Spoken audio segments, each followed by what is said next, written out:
keluar. Begitu dia keluar, dia banting pintu kelas itu, der gitu. Begitu dia banting pintu itu, saya merasa dia membanting hati saya. Karena itu Bapak Ibu sekalian, motivasi utama seseorang menjadi guru, itu harus cinta murid. Harus cinta ilmu. Kalau itu tidak kita miliki, berapapun gaji kita, nggak akan pernah bahagia kita menjadi seorang guru. Percayalah. Kalau melihat murid sudah senep dulu,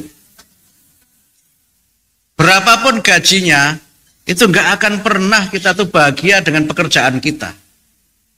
Walaupun tunjangan dinaikkan sampai berkali-kali lipat, bighairi hisab itu, tetap saja nggak happy kalau kita nggak mencintai murid dan tidak mencintai ilmu. Karena kalau tidak mencintai ilmu, itu tidak ada personifikasi ilmu dalam diri kita. Nggak ada personifikasi ilmu dalam diri kita. Padahal di antara kehebatan seorang guru adalah personifikasi bidang ilmu yang dia ajarkan dengan kepribadian dia. Gitu. Saya boleh cerita pribadi ya. Cerita pribadi. Saya jadi dosen itu sekarang sudah 31 tahun.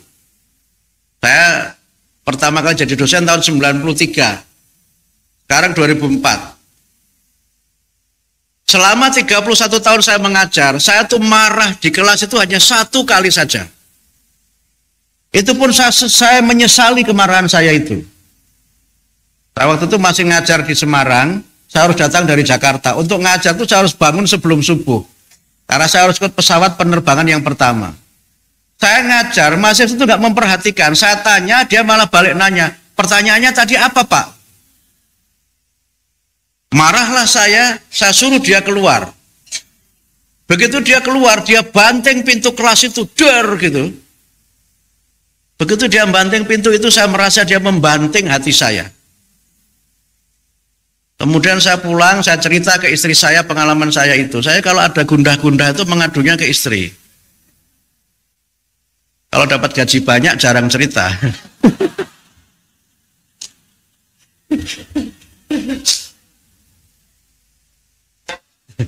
Istri saya membenarkan yang saya lakukan. Bapak benar, Bapak nggak salah.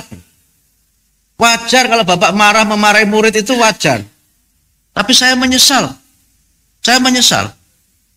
Sehingga setelah itu kemudian murid itu 2 pertemuan nggak datang. Pertemuan ketiga dia datang. Dan ternyata anak itu anak pinter. Ketika mengerjakan soal itu bagus. Sehingga dia tidak memperhatikan saya itu. Mungkin karena mengajar saya tidak ada yang menarik lagi. Sudah dia ketahui sebelumnya untuk apa saya menghabiskan waktu mendengarkan dosen yang nggak jelas ini. Kira-kira begitu dalam hati dia itu. Sehingga saya muhasabah. Kan ada kan dosen yang hanya sekedar datang merasa ilmunya paling tinggi kan ada. Nanti mahasiswa juga paling ngikut apa yang kita katakan. Padahal belum tentu juga. Mungkin sebagian guru juga ada yang begitu. Terutama guru matematika kan nggak perlu pengembangan. Guru matematika mana ada pengembangan? Nggak ada. Rumusnya juga itu aja. Mana ada rumus mencari luas yang berubah kan ini rumus mencari ruang yang diperbaharui kan nggak ada. Makanya guru matematika itu bisa ngajar tanpa bawa buku. Dengan kalau guru matematika suruh bikin RPP yang mumet itu paling nggak suka guru matematika itu. Oh kan yang tepuk tangan loh itu Bu.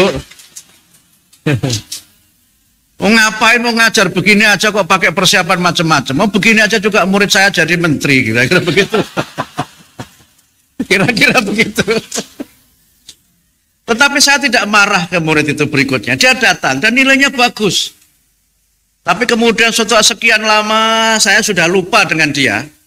Kemudian waktu saya masih di BSNP Pak Iwan, ada acara Kemendikbud di salah satu hotel di Jakarta. Saya karena nunggu acara begitu, kemudian tiba-tiba ada anak muda mendekati saya. Mendekati saya. Bapak Pak Mukti ya? Iya. Kamu siapa? Saya mahasiswanya Bapak. Mahasiswa saya di mana? Dulu Pak waktu masih di IAIN Semarang. Oh rupanya dia mahasiswa saya yang saya marahi, saya suruh keluar kelas itu. Di situ dia disuruh berperan sebagai tukang baca doa di kementerian itu. Itu. Jadi rupanya dia anak pinter memang. Sayanya aja nggak pinter gitu.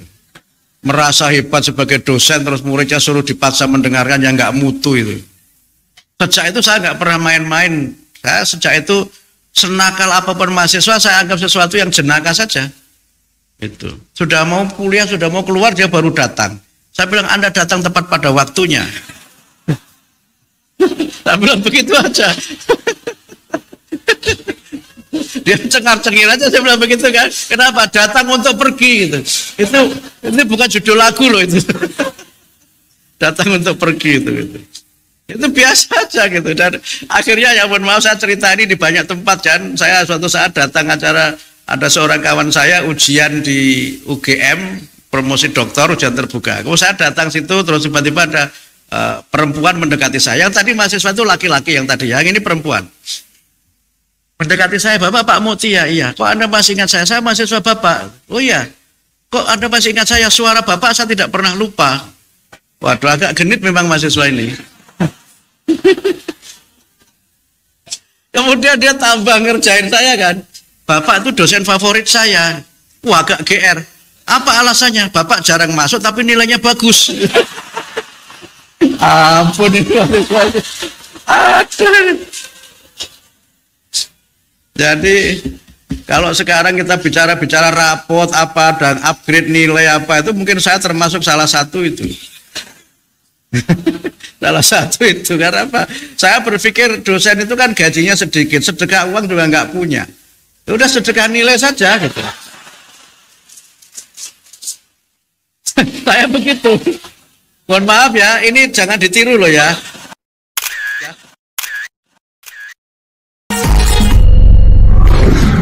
Terima kasih teman-teman yang sudah menonton video ini.